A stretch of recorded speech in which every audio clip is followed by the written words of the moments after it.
ನಮಸ್ಕಾರ ಸ್ನೇಹಿತರೆ, grow Kannada YouTube ಚಾನಲ್ಗೆ ತಮ್ಮೆಲ್ಲರಿಗೂ ಮತ್ತೆ ಸ್ವಾಗತ. ನನ್ನ ಹೆಸರು ನಟರಾಜ್ ಮಾಳವದೆ ಅಂತ. ರೀಸೆಂಟ್ ದಿನಗಳಲ್ಲಿ ಮಾರ್ಕೆಟ್ 8% ನಷ್ಟು ಅಪ್ ಮೂವ್ ಕಂಡಿದೆ. ಸೊ ಇದರರ್ಥ ರಿವರ್ಸ್ ಸಿಗ್ನಲ್ ಆಲ್ರೆಡಿ ಮಾರ್ಕೆಟ್ ಕೊಟ್ಬಿಟ್ಟಿದ್ಯಾ. ಸೊ ಇದನ್ನ ನಾವು ಹೇಳಲಿಕ್ಕಾಗಲ್ಲ. ಏನಕ್ಕೆ ಅಂತ ಅಂದ್ರೆ ಮಾರ್ಕೆಟ್ ಯಾವಾಗಾದ್ರೂ ಮತ್ತೆ ವಾಪಸ್ ಇನ್ನೊಂದು ರಿವರ್ಸ್ ಕಾರ್ಡ್ ಅನ್ನ ಹಾಕ್ತಕ್ಕಂತಹ ಚಾನ್ಸಸ್ ಇರುತ್ತೆ. Market is always dynamic. So ಹಾಗಾಗಿನೇ ಇವತ್ತಿನ ಒಂದು ವಿಡಿಯೋ ಮೂಲಕ ರೀಸೆಂಟ್ ದಿನಗಳಲ್ಲಿ ಮಾರ್ಕೆಟ್ ಅಪ್ ಮೂವ್ ಆಗ್ತಾ ಇದೆ, ವೆರಿ ಗುಡ್. ಬಟ್ ಮಾರ್ಕೆಟಿನ ಜೊತೆಗೇನೆ ಮಾರ್ಕೆಟ್ ಅಲ್ಲಿ ಮೂವ್ ಆಗ್ತಾ ಇರತಕ್ಕಂತಹ ಅಥವಾ ಮಾರ್ಕೆಟಿನ ಡೈರೆಕ್ಷನ್ ಅಲ್ಲಿ ಮೂವ್ ಆಗ್ತಾ ಇರತಕ್ಕಂತಹ ಟಾಪ್ 5 ಗ್ರೋತ್ ಸ್ಟಾಕ್ಸ್ ಯಾವ್ದಿದೆಪ್ಪ. ಗ್ರೋತ್ ಅನ್ನ ನಾವು ಯಾವ ರೀತಿ ಡಿಫೈನ್ ಮಾಡ್ತೀವಿ? ಸೊ ಬೇಸಿಕಲಿ ಮಾರ್ಕೆಟ್ ಕ್ಯಾಪಿಟಲೈಸೇಷನ್ 5,000 ಕೋಟಿಗಿಂತ ಜಾಸ್ತಿ ಇರಬೇಕು. ಕಳೆದ 5 ವರ್ಷದ ಆವರೇಜ್ ರಿಟರ್ನ್ ಆನ್ ಇಕ್ವಿಟಿ ಮೇಲೆ ಎಷ್ಟು ರಿಟರ್ನ್ ಕೊಟ್ಟಿದೆ ಅಂತ ಹೇಳೋದಾದ್ರೆ 15% ನಷ್ಟು ರಿಟರ್ನ್ ಆನ್ ಇಕ್ವಿಟಿ ಇರಬೇಕು 5 ವರ್ಷದ ಆವರೇಜ್. ಹಾಗೆ ಕಳೆದ 5 ವರ್ಷದಲ್ಲಿ ಆವರೇಜ್ ಆಗಿ 10% ಜಾಸ್ತಿ ಸೇಲ್ಸ್ ಗ್ರೋತ್ ಇರಬೇಕು. ಅಷ್ಟೇ ಅಲ್ಲ, ಡೆಟ್ ಟು ಇಕ್ವಿಟಿ ಸಾಲವನ್ನ ಇಂಡಿಕೇಟ್ ಮಾಡ್ತಕ್ಕಂತಹ ನಂಬರ್ 1ಕ್ಕಿಂತ ಕಡಿಮೆ ಇದ್ರೆ ಬೆಟರ್ ಅಂತ ಹೇಳ್ತಾರೆ. ಸೊ ಹಾಗಾಗಿ ಡೆಟ್ ಟು ಇಕ್ವಿಟಿ 1ಕ್ಕಿಂತ ಕಡಿಮೆ ಇರತಕ್ಕಂತಹ ಟೋಟಲ್ ಟಾಪ್ 5 ಸ್ಟಾಕ್ಸ್ ಗಳು ಯಾವ ಸ್ಟಾಕ್ಸ್ ಗಳು ಲಾಸ್ಟ್ 1 ತಿಂಗಳಲ್ಲಿ ಮಾರ್ಕೆಟ್ ಅನುಗುಣವಾಗಿ ಮೂವ್ ಆಗಿದೆ, ಅಷ್ಟೇ ಅಲ್ಲ ಜಾಸ್ತಿ ಮೂವ್ ಆಗಿದೆ ಅಂತ ಸ್ಟಾಕ್ಸ್ ಗಳನ್ನ ಇವತ್ತಿನ ವಿಡಿಯೋ ಮೂಲಕ ನಿಮಗೆ ತಿಳಿಸ್ಕೊಡಕ್ ಹೋಗ್ತಾ ಇದ್ದೀನಿ. ಜಾಸ್ತಿ ರಿಟರ್ನ್ ಕೊಟ್ಟಿರತಕ್ಕಂತ ಸ್ಟಾಕ್ ಅನ್ನ ಲಾಸ್ಟ್ ಅಲ್ಲಿ ನಾನು ಡಿಸ್ಕಷನ್ ಮಾಡ್ತೀನಿ. ಸೊ ಹಾಗಾಗಿ ಕೊನೆವರೆಗೂ ಈ ವಿಡಿಯೋ ನೋಡ್ತಕ್ಕಂಥದ್ದು ಅಬ್ಸಲ್ಯೂಟ್ಲಿ ಕ್ರಿಟಿಕಲ್ ಆಗಿರುತ್ತೆ. ಮುಂದುವರೆದಕ್ಕಿಂತ ಮುಂಚೆ ಇನ್ ಕೇಸ್ ನೀವು ಯಾರಾದ್ರೂ ಮೊದಲನೇ ಬಾರಿಗೆ ನಮ್ಮ ವಿಡಿಯೋಸ್ ಗಳನ್ನ ನೋಡ್ತಾ ಇದ್ರೆ ದಯವಿಟ್ಟು ಚಾನಲ್ ಸಬ್ಸ್ಕ್ರೈಬ್ ಮಾಡ್ಕೊಳ್ಳಿ. ಹಾಗೆ ಬೆಲ್ ಐಕಾನ್ ಅನ್ನು ಕೂಡ ಕ್ಲಿಕ್ ಮಾಡಿ. ನಮ್ಮ ಕಡೆಯಿಂದ ರೆಗ್ಯುಲರ್ ಅಪ್ಡೇಟ್ಸ್ ವಿತ್ ಪ್ರಿಯಾರಿಟಿ ನಿಮಗೆ ಸಿಗಬೇಕು ಅಂತಂದ್ರೆ ಮೊದಲನೇದಾಗಿ ಹೇಳಬೇಕಪ್ಪ ಅಂತಂದ್ರೆ 18 ಜುಲೈ 2022ಕ್ಕೆ ಸಂಬಂಧಪಟ್ಟಿರತಕ್ಕಂತಹ ಡೇಟಾ ಆಗಿರುತ್ತೆ. ಏನೇನೆಲ್ಲ ಎಸ್ಪೆಷಲಿ ಡೇಟಾ ಫಾರ್ಮ್ ಅಲ್ಲಿ ನಾನು ಹೇಳಕ್ ಹೋಗ್ತಾ ಇದ್ದೀನಿ, ಕ್ಲೋಸಿಂಗ್ ಪ್ರೈಸ್ ಅದೆಲ್ಲ 18ನೇ ತಾರೀಕಿಗೆ ಸಂಬಂಧಪಟ್ಟಿರತಕ್ಕಂಥದ್ದಾಗಿರುತ್ತೆ. So let's get started. ಮೊದಲನೇ stock ICICI Lombard. So basically insurance ಇಂಡಸ್ಟ್ರಿಗೆ ಸಂಬಂಧಪಟ್ಟಿರತಕ್ಕಂತಹ ಸ್ಟಾಕ್ ಅಂತ ಹೇಳ್ಬೋದು. ICICI ಅಂತಹ ದೊಡ್ಡ ಕಂಪನಿ ಆಸ್ ಅ ಪೇರೆಂಟ್ ಕಂಪನಿಯಾಗಿ ಕಂಪನಿಗೆ ಸಪೋರ್ಟ್ ಮಾಡ್ತಾ ಇರತಕ್ಕಂಥದ್ದು one of the major point ಅಂತ ಹೇಳ್ಬೋದು ಕಂಪನಿಗೆ. ಹಾಗೆ ಈ ಕಂಪನಿಯ ಪ್ರಾಡಕ್ಟ್ ಪೋರ್ಟ್ಫೋಲಿಯೋ ಏನಿದೆಯೋ ಬಹಳ ಇಂಟ್ರೆಸ್ಟಿಂಗ್ ಆಗಿದೆ. ಬಿಕಾಸ್ ಇವರು ಒಂದೇ ರೀತಿಯಾದಂತಹ ಪ್ರಾಡಕ್ಟ್ ಮೇಲೆ ಕೆಲಸ ಮಾಡ್ತಾ ಇಲ್ಲ, ಬೇರೆ ಬೇರೆ ರೀತಿಯಾದಂತಹ ವಿಧಗಳು ಲೈಕ್ ವೆಹಿಕಲ್ ಒಂದು ಇನ್ಶೂರೆನ್ಸ್ ಗಳಿರ್ಬೋದು, ಪರ್ಸನಲ್ ಇನ್ಶೂರೆನ್ಸ್ ಇರ್ಬೋದು, ಹೆಲ್ತ್ ಇನ್ಶೂರೆನ್ಸ್ ಇರ್ಬೋದು, ಈ ರೀತಿಯ ಡಿಫರೆಂಟ್ ವರ್ಟಿಕಲ್ಸ್ ಅಲ್ಲಿ ಇದೇ ಇಂಡಸ್ಟ್ರಿ ಇರತಕ್ಕಂಥ ಡಿಫರೆಂಟ್ ಸೆಗ್ಮೆಂಟ್ಸ್ ಗಳಲ್ಲಿ ಕಂಪನಿ ಕೆಲಸ ಮಾಡ್ತಾ ಇದೆ. ಇದು ಕೂಡ one of the major point ಅಂತ ಹೇಳ್ಬೋದು. ನೀವು ಗಮನಿಸ್ತಾ ಇರಬಹುದು, ಸುಮಾರು ಮೋಟಾರ್ ಥರ್ಡ್ ಪಾರ್ಟಿ ಪಾಲಿಸಿಯಲ್ಲಿ ಆಲ್ಮೋಸ್ಟ್ 23% ನಷ್ಟು ಓವರ್ ಆಲ್ ಕಂಪನಿ ಪ್ರಾಡಕ್ಟ್ ಪೋರ್ಟ್ಫೋಲಿಯೋನ ಹೊಂದಿದ್ರೆ, ಮೋಟಾರ್ ಓನ್ ಡ್ಯಾಮೇಜ್ ಅಲ್ಲಿ 23%, ಇವನ್ ಕ್ರಾಪ್ ಮರೇನು ಫಾರಿಗೆ ಸಂಬಂಧಪಟ್ಟ ಹಾಗೆ ಕೂಡ ಇವರ ಒಂದು ಸೆಗ್ಮೆಂಟ್ ಗಳಿರುತ್ತೆ. ಅಷ್ಟೇ ಅಲ್ಲ, health, travel and personal accident ಗೆ ಸಂಬಂಧಪಟ್ಟ ಹಾಗೆ 22% ನಷ್ಟು ಟೋಟಲ್ ಪೋರ್ಟ್ಫೋಲಿಯೋನ ಈ ಕಂಪನಿ ಇವತ್ತಿನ ಮಟ್ಟಿಗೆ ಹೊಂದಿರುತ್ತೆ ಸೆಗ್ಮೆಂಟ್ ವೈಸ್ ಅಂತ ಹೇಳೋದಾದ್ರೆ. ಹಾಗೆ ಇವರ ಆನ್ಯುವಲ್ ರಿಪೋರ್ಟ್ ಪ್ರಕಾರ ಸುಮಾರು 12.9% ನಷ್ಟು ಟೋಟಲ್ 14 ವರ್ಷದಲ್ಲಿ GDPI CAGR ಕಂಡಿರುತ್ತೆ company.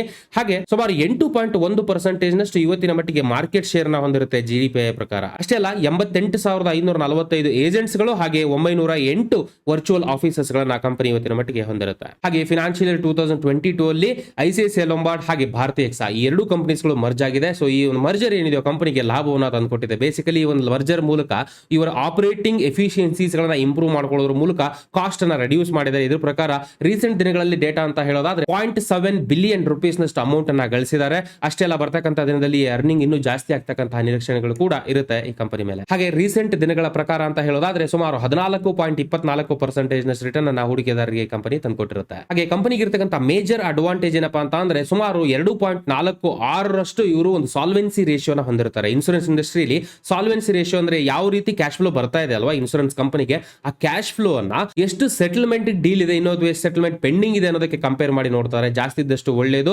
Ideally regulations ಪ್ರಕಾರ ಇದು 1.5 ಆಗಿರುತ್ತೆ. ಬಟ್ ಈ company 2.46 overall solvency ratio ಹೊಂದಿರೋದು one of the major advantage point ಅಂತ ಹೇಳ್ಬೋದು. ಇದಷ್ಟೇ ಅಲ್ಲ, ಕಂಪನಿ ಹೊಂದಿರತಕ್ಕಂತಹ ಡೈವರ್ಸ್ ಪೋರ್ಟ್ಫೋಲಿಯೋ, ಒಂದೇ ಕಡೆಗೆ ಕೆಲಸ ಮಾಡ್ತಾ ಇಲ್ಲ, ಬೇರೆ ಬೇರೆ ರೀತಿಯಾದಂತಹ ಸೆಗ್ಮೆಂಟ್ಸ್ ಅಲ್ಲಿ with in the industry company ಕೆಲಸ ಮಾಡ್ತಾ ಇರೋದು ಕೂಡ one of the major advantage point ಅಂತ ಹೇಳ್ಬೋದು. ಹಾಗೆ ಕಂಪನಿಗೆ ಇರತಕ್ಕಂತಹ ಮೇಜರ್ ಕನ್ಸರ್ನ್ ಏನಪ್ಪಾ ಅಂತಂದ್ರೆ ರೀಸೆಂಟ್ ಡೇಟಾ ಪ್ರಕಾರ ICICI ಲೊಂಬಾರ್ಡಿನ ಪೇರೆಂಟ್ ಕಂಪನಿ 48% ಗೆ ತಮ್ಮ ಸ್ಟೇಕ್ ಅನ್ನ ಕಡಿಮೆ ಮಾಡಿದ್ದಾರೆ. RBI ನಾರ್ಮ್ಸ್ ಪ್ರಕಾರ ಓವರ್ ಆಲ್ ಬ್ಯಾಂಕ್ಸ್ ಗಳಿದೆ, ಅವರ ಒಂದು ಇನ್ಶೂರೆನ್ಸ್ ಕಂಪನಿ ಇರುತ್ತೆ ಅಂದ್ರೆ 30% ಮಾತ್ರ ಸ್ಟೇಕ್ ಅನ್ನ ಹೋಲ್ಡ್ ಮಾಡಬೇಕು ಅನ್ನೋ ಒಂದು ರೆಗ್ಯುಲೇಷನ್ಸ್ ತಂದಿರೋದು one of the major point ಆಗಿದೆ. ಸದ್ಯದ ಮಟ್ಟಿಗೆ 48% ಹೋಲ್ಡಿಂಗ್ ಇದೆ ಅವರದು.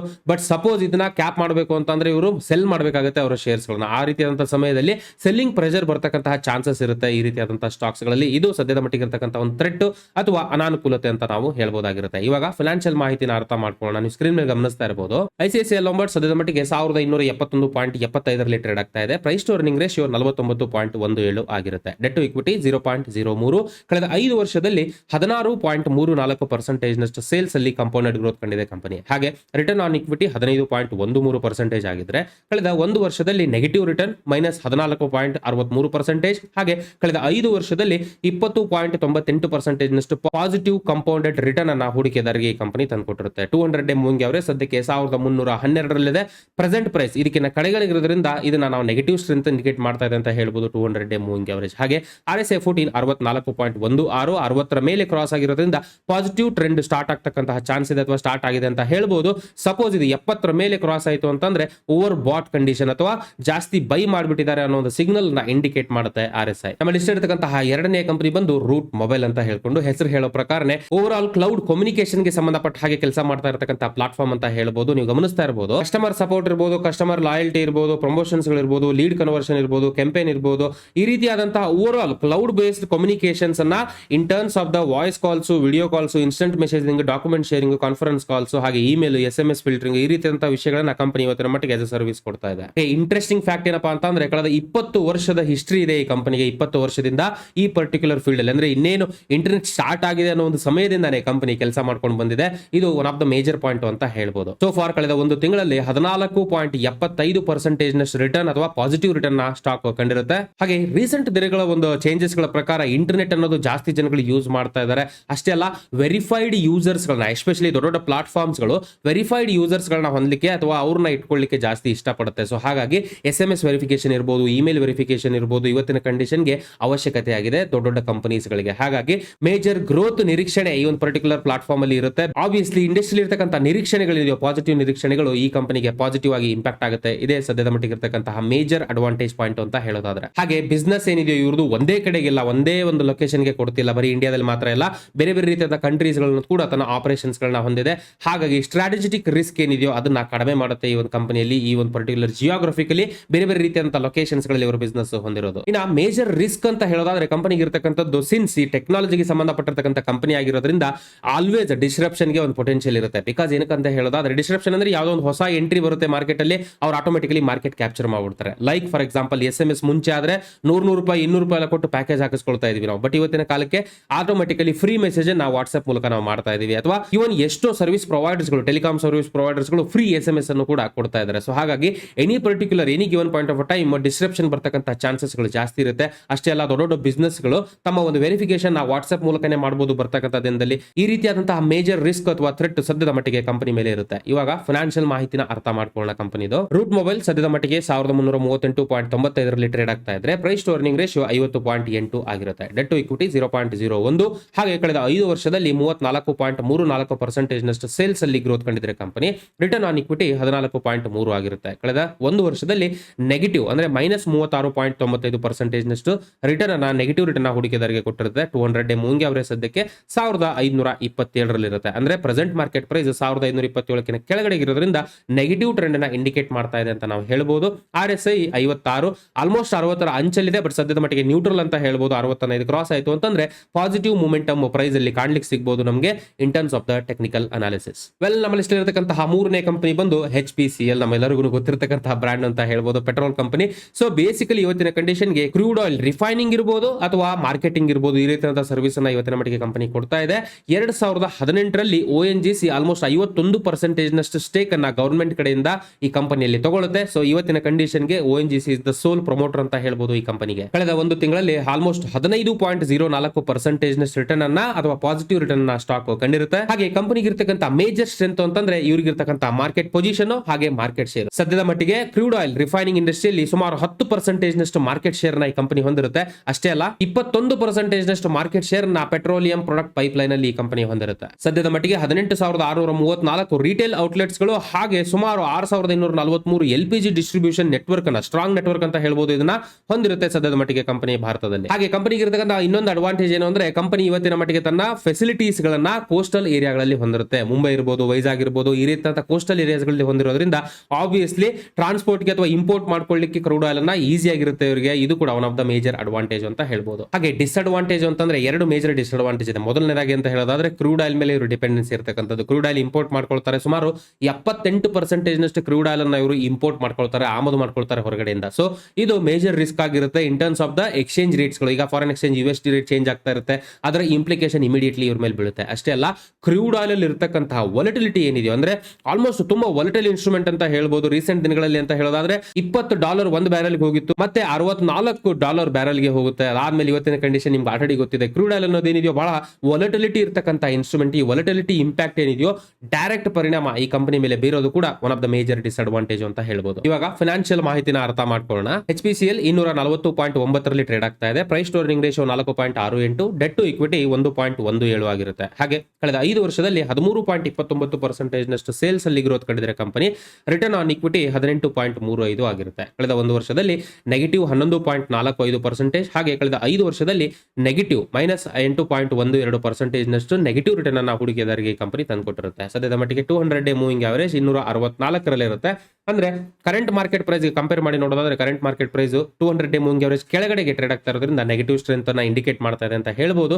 RSI 9.44, ಬಹಳ ಇಂಟ್ರೆಸ್ಟಿಂಗ್ ಫ್ಯಾಕ್ಟ್ ಇದೆ, ಕೇಳಿಸ್ಕೊಳ್ಳಿ. 30 ಕೆಳಗಡೆಗಿದೆ, ಬೇಸಿಕಲಿ 40 ಕೆಳಗಡೆಗಿದೆ. ಕ್ರಾಸ್ ಆಗ್ತಾ ಇದ್ದಾಗ ನಾವು ಅದನ್ನ ನೆಗೆಟಿವ್ ಸ್ಟ್ರೆಂತ್ ಸ್ಟಾರ್ಟ್ ಆಗುತ್ತೆ ಅಂತ ಹೇಳ್ಬೋದು. ಬಟ್ ಇಲ್ಲಿ 30 ಕೆಳಗಡೆಗೆ ಸದ್ಯದ ಮಟ್ಟಿಗೆ ಇರೋದ್ರಿಂದ ಆಲ್ಮೋಸ್ಟ್ ಓವರ್ ಸೋಲ್ಡ್ ಒಂದು ಪೊಸಿಷನ್ ಈ ಕಂಪನಿ ರೀಚ್ ಆಗಿದೆ ಅಂತ ಹೇಳ್ಬೋದು. ಜಾಸ್ತಿ ಜನ ಸೆಲ್ ಮಾಡಿಬಿಟ್ಟಿದ್ದಾರೆ ಇದನ್ನ ಅನ್ನೋದನ್ನ ಇಂಡಿಕೇಟ್ ಮಾಡುತ್ತೆ ಈ ಪರ್ಟಿಕ್ಯುಲರ್ ನಂಬರ್ ಇಲ್ಲಿ. ನಮ್ಮಲ್ಲಿ ಇಷ್ಟರ್ತಕ್ಕಂತಹ 4ನೇ ಕಂಪನಿ ಬಂದು ಪಿಡಿಲೈಟ್ ಇಂಡಸ್ಟ್ರಿ. ಸುಮಾರು ಜನಕ್ಕೆ ಗೊತ್ತಿಲ್ಲ ಇದು ನಾವು ಯೂಸ್ ಮಾಡ್ತಕ್ಕಂಥ ಫೆವಿಕಾಲ್ ಏನಿದೆಯೋ ಫೆವಿಕಾಲ್ ಅನ್ನ ರೆಡಿ ಮಾಡ್ತಕ್ಕಂತಹ ಕಂಪನಿ ಇದು. ಹಾಗೆ ಕಂಪನಿ ಇವತ್ತಿನ ಮಟ್ಟಿಗೆ ಸುಮಾರು ಬ್ರಾಂಡ್ಸ್ ಗಳನ್ನ ಹೊಂದೋದ್ರ ಮೂಲಕ ಕಂಪನಿ ಇವತ್ತಿನ ಮಟ್ಟಿಗೆ ಕೆಲಸ ಮಾಡ್ತಾ ಇದೆ ಅಡೇಸಿವ್ ಹಾಗೆ ಗ್ಲೂ ಇಂಡಸ್ಟ್ರಿ ಅಂತ ಹೇಳೋದಾದ್ರೆ. ರೀಸೆಂಟ್ ಡೇಟಾ ಪ್ರಕಾರ 15.14% ನಷ್ಟು ಪಾಸಿಟಿವ್ ರಿಟರ್ನ್ ಕಂಡಿದ್ರೆ ಕಂಪನಿಯ ಕ್ರಿಯೇಟಿವ್ ಕ್ಯಾಂಪೇನ್ಸ್ ಗಳು ಇವರ ಮಾರ್ಕೆಟಿಂಗ್ ಟೆಕ್ನಿಕ್ ಏನಿದೆಯೋ ಇನ್ terms of the creative campaigns ಗಳು ತುಂಬಾ ಅಡ್ವರ್ಟೈಸ್ಮೆಂಟ್ಸ್ ಗಳು ಬಹಳ ಯುನೀಕ್ ವೇದಲ್ಲಿ ಇವರು ಕೊಡ್ತಾರೆ. ಸೊ ಹಾಗಾಗಿ ಕಸ್ಟಮರ್ಸ್ ಗಳಿಗೆ ಬ್ರಾಂಡ್ ಏನಿದೆಯೋ ಫೆವಿಕಾಲ್ ಅನ್ನೋದು ಈಗ ಅಂಟ್ ಬೇಕು ನನಗೆ ಅಂತಂದ್ರೆ ಫೆವಿಕಾಲ್ ಅನ್ನೋದು ನಮ್ಮ ತಲೆಯಲ್ಲಿ ಆಲ್ರೆಡಿ ಕೂತ್ಬಿಟ್ಟಿದೆ. ಆ ರೀತಿಯಾದಂತಹ ಮಾರ್ಕೆಟಿಂಗ್ ಅನ್ನ ಕಂಪನಿ ಮಾಡಿದೆ. ಅಷ್ಟೇ ಅಲ್ಲ, ಇವತ್ತಿನ ಮಟ್ಟಿಗೆ ಕಂಪನಿ 2 ಲಕ್ಷ ರಿಟೇಲರ್ಸ್ ಗಳು, ಡೀಲರ್ಸ್ ಗಳು, ಕಾಂಟ್ರಾಕ್ಟ್ಸ್ ಗಳು ಇರತಕ್ಕಂತ ಹ್ಯೂಜ್ ನೆಟ್ವರ್ಕ್ ಅನ್ನ ಹೊಂದಿದೆ. ಅಷ್ಟೇ ಅಲ್ಲ, 4700ಕ್ಕಿಂತ ಜಾಸ್ತಿ ಡಿಸ್ಟ್ರಿಬ್ಯೂಟರ್ಸ್ ಗಳು ಕೂಡ ಕಂಪನಿಲಿ ಇರ್ತಾರೆ. ಮೇಜರ್ ಸ್ಟ್ರಾಂಗ್ ಡಿಸ್ಟ್ರಿಬ್ಯೂಷನ್ ನೆಟ್ವರ್ಕ್ ಅನ್ನ ಕಂಪನಿ ಹೊಂದಿದೆ ಅಂತ ನಾವಿಲ್ಲಿ ಈಸಿಯಾಗಿ ಅರ್ಥ ಮಾಡ್ಕೋಬಹುದು. ಅಷ್ಟೇ ಅಲ್ಲ, ಸುಮಾರು ವರ್ಷಗಳಿಂದ ತನ್ನ ಪ್ರಾಡಕ್ಟ್ ಬ್ರಾಂಡ್ ಅನ್ನ ತುಂಬಾ ಸ್ಟ್ರಾಂಗ್ ಪ್ರೆಸೆನ್ಸ್ ಅನ್ನ ಮಾರ್ಕೆಟ್ ಅಲ್ಲಿ ಇರಿಸಿಕೊಂಡಿದೆ. ಇದು ಬಿಕಾಸ್ ಆಫ್ ಇವ್ರ ಪ್ರೈಸಿಂಗ್ ತುಂಬಾ ರೀಸನೇಬಲ್ ಆಗಿರುತ್ತೆ, ಹಾಗೆ ಕ್ವಾಲಿಟಿ ಪ್ರಾಡಕ್ಟ್ ಅನ್ನ ಬೆಸ್ಟ್ ಪ್ರೈಸ್ ಅಲ್ಲಿ ಕೊಡ್ತಾ ಇದೆ ಕಂಪನಿ. ಡಿಸ್ಅಡ್ವಾಂಟೇಜ್ ಅಂತ ಹೇಳೋದಾದ್ರೆ ರೀಸೆಂಟ್ ದಿನಗಳಲ್ಲಿ ಅಂದ್ರೆ ಫೈನಾನ್ಷಿಯಲ್ 2022 ಲಾಸ್ಟ್ ಕ್ವಾರ್ಟರ್ ಅಲ್ಲಿ ವೀಕ್ ನಂಬರ್ಸ್ ಗಳನ್ನ ಇನ್ terms of the earning company post ಮಾಡಿದೆ. ನೀವು ಗಮನಿಸ್ತಾ ಇರಬಹುದು, ನೆಟ್ ಸೇಲ್ಸ್ ಸುಮಾರು 2498 ಆಗಿದ್ರೆ ಈ ಬಿಡ್ಡ 412 ಕೋಟಿಗಳಷ್ಟಾಗಿರುತ್ತೆ. ಪ್ರಾಫಿಟ್ ಆಫ್ಟರ್ ಟ್ಯಾಕ್ಸ್ 254 ಕೋಟಿಗಳಷ್ಟಾಗಿರುತ್ತೆ ರೀಸೆಂಟ್ ಡೇಟಾ ಪ್ರಕಾರ. ಅಷ್ಟೇ ಅಲ್ಲ, ಇವ್ರಿಗೆ ಬೇಕಾಗಿರ್ತಕ್ಕಂಥ ಇನ್ಪುಟ್ ರಾ ಮಟೀರಿಯಲ್ ಪ್ರೈಸ್ ಅಲ್ಲಿ ಆಗಿರ್ತಕ್ಕಂಥ ವೇರಿಯೇಷನ್ಸ್ ಗಳು ಇವರ ಮಾರ್ಜಿನ್ ಅಲ್ಲಿ ಇಂಪ್ಯಾಕ್ಟ್ ಆಗಿರೋದನ್ನು ಕೂಡ ನಾವು ಗಮನಿಸಬಹುದು ಈ ಡೇಟಾ ಪ್ರಕಾರ. ಇವಾಗ ಪಿಡಿಲೈಟ್ ಇಂಡಸ್ಟ್ರಿಯ ಫೈನಾನ್ಷಿಯಲ್ ಮಾಹಿತಿನ ಅರ್ಥ ಮಾಡ್ಕೊಳ್ಳೋಣ. ನೀವು ಸ್ಕ್ರೀನ್ ಮೇಲೆ ಗಮನಿಸ್ತಾ ಇರಬಹುದು, ಪಿಡಿಲೈಟ್ ಇಂಡಸ್ಟ್ರಿ ಸದ್ಯದ ಮಟ್ಟಿಗೆ 2302.1 ಟ್ರೇಡ್ ಆಗ್ತಾ ಇದ್ರೆ. ಪ್ರೈಸ್ ಟು ಅರ್ನಿಂಗ್ ರೇಷಿಯೋ 96.42 ಆಗಿರುತ್ತೆ. ಡೆಟ್ ಟು ಇಕ್ವಿಟಿ 0.06, ಹಾಗೆ ಕಳೆದ 5 ವರ್ಷದಲ್ಲಿ 12.05% ನಷ್ಟು ಸೇಲ್ಸ್ ಅಲ್ಲಿ ಕಾಂಪೌಂಡೆಡ್ ಗ್ರೋತ್ ನ ಈ ಕಂಪನಿ ಕಂಡಿರುತ್ತೆ. ರಿಟರ್ನ್ ಆನ್ ಇಕ್ವಿಟಿ 20.23, ಹಾಗೆ ಕಳೆದ 1 ವರ್ಷದಲ್ಲಿ 1.85ರಷ್ಟು ರಿಟರ್ನ್, ಹಾಗೆ ಕಳೆದ 5 ವರ್ಷದಲ್ಲಿ 23.56% ನಷ್ಟು ಪಾಸಿಟಿವ್ ರಿಟರ್ನ್ ಅನ್ನ ಹೂಡಿಕೆದಾರರಿಗೆ ಕಂಪನಿ ತಂದುಕೊಟ್ಟಿರುತ್ತೆ. ಅಷ್ಟೇ ಅಲ್ಲ, 200 ಡೇ ಮೂವಿಂಗ್ ಅವರೇಜ್ 2268 ಇರುತ್ತೆ. ಸದ್ಯದ ಮಟ್ಟಿಗೆ current market price 200 day moving average ಮೇಲೆ ಇರೋದ್ರಿಂದ ಟೆಕ್ನಿಕಲಿ ಇದು ಪಾಸಿಟಿವ್ ಸ್ಟ್ರೆಂತ್ ಅನ್ನ ಇಂಡಿಕೇಟ್ ಮಾಡ್ತಾ ಇದೆ ಅಂತ ಹೇಳ್ಬಹುದು. RSI 64.3, ಇಂಟ್ರೆಸ್ಟಿಂಗ್ಲಿ RSI ಕೂಡ 60 ಮೇಲೆ ಕ್ರಾಸ್ ಆಗಿರೋದ್ರಿಂದ ಪಾಸಿಟಿವ್ ಮೂಮೆಂಟಮ್ ಪ್ರೈಸ್ ಅಲ್ಲಿ ನಮಗೆ ಕಾಣ್ತಾ ಇದೆ ಸದ್ಯದ ಮಟ್ಟಿಗೆ ಇನ್ ಟರ್ಮ್ಸ್ ಆಫ್ ದ RSI. ಇದು 70 ಮೇಲೆ ಕ್ರಾಸ್ ಆಯ್ತು ಅಂತಂದ್ರೆ ಓವರ್ ಬಾಟ್ ಅಥವಾ ಜಾಸ್ತಿ ಬೈ ಮಾಡಿದ್ದಾರೆ ಅನ್ನೋ ಒಂದು ಇಂಡಿಕೇಶನ್ ನ ಇಂಡಿಕೇಟ್ ಮಾಡುತ್ತೆ RSI. ನಮ್ಮ ಲಿಸ್ಟ್ ಇರತಕ್ಕಂತಹ ಕೊನೆಯ ಕಂಪನಿ ಬಂದು ಟೈಟಾನ್. ಯಾರಿಗೂ ಗೊತ್ತಿಲ್ಲ ಈ ಬ್ರಾಂಡ್ ಇವತ್ತಿನ ಕಂಡೀಷನ್ಗೆ ವಾಚ್ ಅಲ್ಲಿ ಅಂತ ಹೇಳೋದಾದ್ರೆ ಇಡೀ ಪ್ರಪಂಚದಲ್ಲಿ 5ನೇ ಸ್ಥಾನದಲ್ಲಿರುತ್ತೆ ಈ ಕಂಪನಿ. ಅಷ್ಟೇ ಅಲ್ಲ, ಭಾರತದಲ್ಲಿ number 1 leading position. Fast track ಇರಬಹುದು ಅಥವಾ ಟೈಟಾನ್ ಇರಬಹುದು, ಸ್ಕಿನ್ ಇರಬಹುದು, ಟಾಟಾ ಪ್ಲಸ್ ಐ ಇರಬಹುದು, ಹಾಗೆ ತನಿಷ್ಕ್ ಅಂತಹ ಜ್ಯುವೆಲರ್ ಇಂಡಸ್ಟ್ರಿ ಇರತಕ್ಕಂತಹ ಮೇಜರ್ ಬ್ರಾಂಡ್ಸ್ ನ ಓನರ್ ಆಗಿರುತ್ತೆ ಟೈಟಾನ್. ಕಳೆದ 1 ತಿಂಗಳಲ್ಲಿ 15.54% ರಿಟರ್ನ್ ಅನ್ನ ಕಂಡಿರುತ್ತೆ in terms of the share price ಅಂತ ಹೇಳೋದಾದ್ರೆ. ಇವತ್ತಿನ ಮಟ್ಟಿಗೆ ಬ್ರಾಡ್ ಆಗಿ ಕಂಪನಿ 3 ಸೆಗ್ಮೆಂಟ್ಸ್ ಅಥವಾ ವರ್ಟಿಕಲ್ಸ್ ಗಳಲ್ಲಿ ಕಂಪನಿ ಕೆಲಸ ಮಾಡ್ತಾ ಇದೆ. ಒಂದು ವಾಚ್ ಇಂಡಸ್ಟ್ರಿ ಇರಬಹುದು, 2ನೇದ್ದು ಜ್ಯುವೆಲರಿ, ಹಾಗೆ 3ನೇದ್ದು ಆಪ್ಟಿಕಲ್ ಇಂಡಸ್ಟ್ರಿ. ಇನ್ನು ಕಂಪನಿಗೆ ಇರತಕ್ಕಂತಹ ಬ್ರಾಂಡ್ ವ್ಯಾಲ್ಯೂ ಹಾಗೆ ಮಾರ್ಕೆಟ್ ಪೊಸಿಷನ್ ಇದೆ one of the major advantage ಆಗಿರುತ್ತೆ ಕಂಪನಿಗೆ ಇವತ್ತಿನ ಮಟ್ಟಿಗೆ. ಬಟ್ ಡಿಸ್ಅಡ್ವಾಂಟೇಜ್ ಅಥವಾ ಥ್ರೆಟ್ ಅಂತ ಹೇಳೋದಾದ್ರೆ ಗೋಲ್ಡ್ ಅಲ್ಲಿ ಆಗ್ತಕ್ಕಂತಹ ವೇರಿಯೇಷನ್ಸ್ ಗಳು, ಇಮಿಡಿಯೇಟ್ ಪರಿಣಾಮ, ಗೋಲ್ಡಿನ ಒಂದು ಏರುಪೇರಿನ ಪರಿಣಾಮ ಈ ಕಂಪನಿ ಮೇಲೆ ಬೀರುತ್ತೆ. ಇದೇ one of the major disadvantage ಅಂತ ನಾವು ಹೇಳ್ಬೋದಾಗಿರುತ್ತೆ. ಇವಾಗ ಫೈನಾನ್ಷಿಯಲ್ ಮಾಹಿತಿನ ಅರ್ಥ ಮಾಡ್ಕೊಳ್ಳೋಣ ಟೈಟಾನ್ ಕಂಪನಿದು. ಕರೆಂಟ್ ಮಾರ್ಕೆಟ್ ಪ್ರೈಸ್ 2237.45 ಟ್ರೇಡ್ ಆಗ್ತಾ ಇದ್ರೆ ಪ್ರೈಸ್ ಟು ಅರ್ನಿಂಗ್ ರೇಷಿಯೋ 89.71 ಆಗಿರುತ್ತೆ. Debt to equity 0.78. ಹಾಗೆ ಕಳೆದ 5 ವರ್ಷದಲ್ಲಿ 16.78% ನಷ್ಟು ಸೇಲ್ಸ್ ಅಲ್ಲಿ ಗ್ರೋತ್ ಕಂಡಿರುತ್ತೆ ಕಂಪನಿ. ರಿಟರ್ನ್ ಆನ್ ಇಕ್ವಿಟಿ 26.36 ಆಗಿದ್ರೆ ಕಳೆದ 1 ವರ್ಷದಲ್ಲಿ 33.15% ನಷ್ಟು ಪಾಸಿಟಿವ್ ರಿಟರ್ನ್, ಹಾಗೆ ಕಳೆದ 5 ವರ್ಷದಲ್ಲಿ 33.39% ನಷ್ಟು ಪಾಸಿಟಿವ್ ಕಂಪೌಂಡೆಡ್ ಗ್ರೋತ್ ಅನ್ನ ಹೂಡಿಕೆದಾರರಿಗೆ ಈ ಕಂಪನಿ ಕೊಟ್ಟಿರುತ್ತೆ. 200 ಡೇ ಮೂವಿಂಗ್ ಅವರೇಜ್ ಸದ್ಯಕ್ಕೆ 2209 ಇರುತ್ತೆ. ಆಲ್ಮೋಸ್ಟ್ ಪ್ರೆಸೆಂಟ್ ಪ್ರೈಸ್ ಏನಿದೆಯೋ ಈ ಒಂದು ಪ್ರೈಸ್ ಅನ್ನ ಕ್ರಾಸ್ ಆಗಿದೆ ಅಂತ ಹೇಳ್ಬೋದು ನಾವು. 2237 ಇರುತ್ತೆ ಪ್ರೆಸೆಂಟ್ ಪ್ರೈಸ್. ಇದ್ರ ಪ್ರಕಾರ ಸದ್ಯಕ್ಕೆ ಪಾಸಿಟಿವ್ ಸ್ಟ್ರೆಂತ್ ಅನ್ನ 200 ಡೇ ಮೂವಿಂಗ್ ಅವರೇಜ್ ಇಂಡಿಕೇಟ್ ಮಾಡ್ತಾ ಇದೆ. At the same time RSI ಕೂಡ ಇಂಟ್ರೆಸ್ಟಿಂಗ್ಲಿ 60 ಕ್ರಾಸ್ ಆಗಿದೆ, 64.9 ಟ್ರೇಡ್ ಆಗ್ತಾ ಇರುತ್ತೆ. 60 ಕ್ರಾಸ್ ಆಗಿರೋದ್ರಿಂದ ಪಾಸಿಟಿವ್ ಮೂಮೆಂಟಮ್ ಅನ್ನ ಇಂಡಿಕೇಟ್ ಮಾಡ್ತಾ ಇದೆ ಅಥವಾ ಪಾಸಿಟಿವ್ ಡೈರೆಕ್ಷನ್ ನ ಇಂಡಿಕೇಟ್ ಮಾಡ್ತಾ ಇದೆ ಅಂತ ಹೇಳ್ಬೋದು RSI. ಇದು 70 ಮೇಲೆ ಕ್ರಾಸ್ ಆಯ್ತು ಅಂತಂದ್ರೆ ಓವರ್ ಬಾಟ್ ಕಂಡೀಷನ್ ರೀಚ್ ಆಗುತ್ತೆ RSI. ಐ ಹೋಪ್ ನಾನು ಇಲ್ಲಿವರೆಗೂ ಕೊಟ್ಟಿರತಕ್ಕಂತ ಮಾಹಿತಿ ನಿಮ್ಗೆ ಇಷ್ಟ ಆಗಿದೆ ಅಂತ ಭಾವಿಸ್ತೀನಿ. ವಿಡಿಯೋ ಇಷ್ಟ ಆದಲ್ಲಿ ದಯವಿಟ್ಟು ವಿಡಿಯೋನ ಲೈಕ್ ಮಾಡಿ.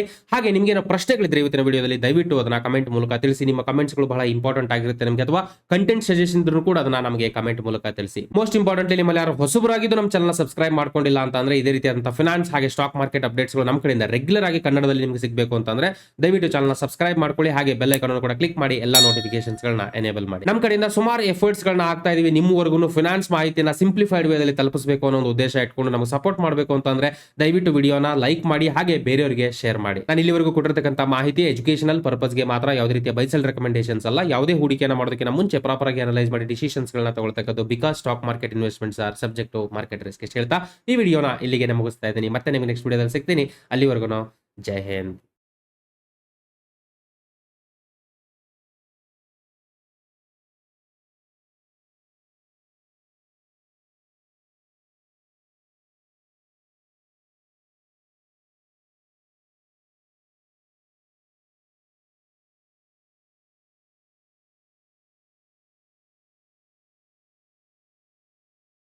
Investment in securities market are subject to market risks. Read all the related documents carefully before investing. Please read the risk disclosure documents carefully before investing in equity shares, derivatives, mutual fund, and or other instruments traded on the stock exchanges.